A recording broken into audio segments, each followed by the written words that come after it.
అందరికీ నమస్కారం. వినిపిస్తుందా? అదే అదే జనరల్గా ఇంతకుముందు నాకు సినిమా అంటే ఒక అభిప్రాయం ఉంటుండే.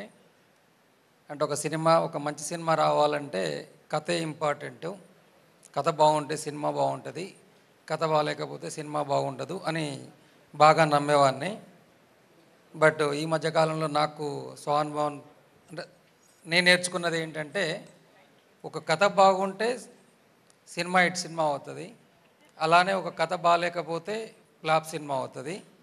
అదే ఆ కథని ఒక డైరెక్టర్ మంచిగా అనుకున్నది నెరేట్ చేయగలిగితే సూపర్ హిట్ సినిమా అవుతుంది. దాన్ని కరెక్ట్గా నేరేట్ చేయలేకపోతే డిజాస్టర్ అవుతుంది.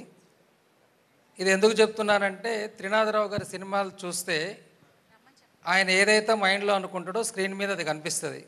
అంటే ఒకప్పుడు ఈవి సత్యనారాయణ గారు అతనికి సినిమాలకు అతను స్క్రిప్ట్ అతను చేస్తున్నదో లేదు తెలియదు, కానీ ఎవ్రీ 15 డేస్కి ఎవ్రీ 1 మంత్ కూడా ఒక సినిమా రిలీజ్ అవుతుండేది. బట్ ఆ థియేటర్కి వెళ్ళామంటే 2-2.5 గంటలు మనం ఉన్న రెగ్యులర్ ఈ టెన్షన్స్, ఈ బిజీ లైఫ్లో అన్నీ వదిలేసి ప్రశాంతంగా నవ్వుకుంటూ బయటకు వస్తాం. ఇప్పుడు ఈ తరంలో అలా ఈవీవి గారితో పోల్చదగ్గ డైరెక్టర్ మన త్రినాథరావు గారు.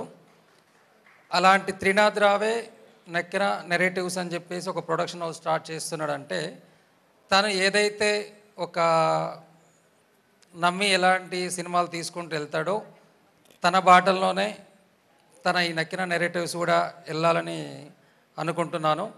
అలాగే ఎంటైర్ ఈ టీం అందరికి కూడా ఆల్ ద బెస్ట్ చెప్తున్నాను. ఎందుకంటే ప్రస్తుతానికి ఈ సినిమాకి క్రౌడ్ పుల్లర్ ఓన్లీ నక్కిన త్రినాథరావు ఒక్కడే కాబట్టి తన గురించి మాట్లాడుతున్నా. సినిమా రిలీజ్ అయిన తర్వాత ఫస్ట్ డే సినిమా చూసి సినిమాలో పనిచేసిన ఆర్టిస్టులు, టెక్నీషియన్లు అందరి గురించి మళ్ళీ మాట్లాడతాను. Thank you. థ్యాంక్ యూ అండి. Thank you so much.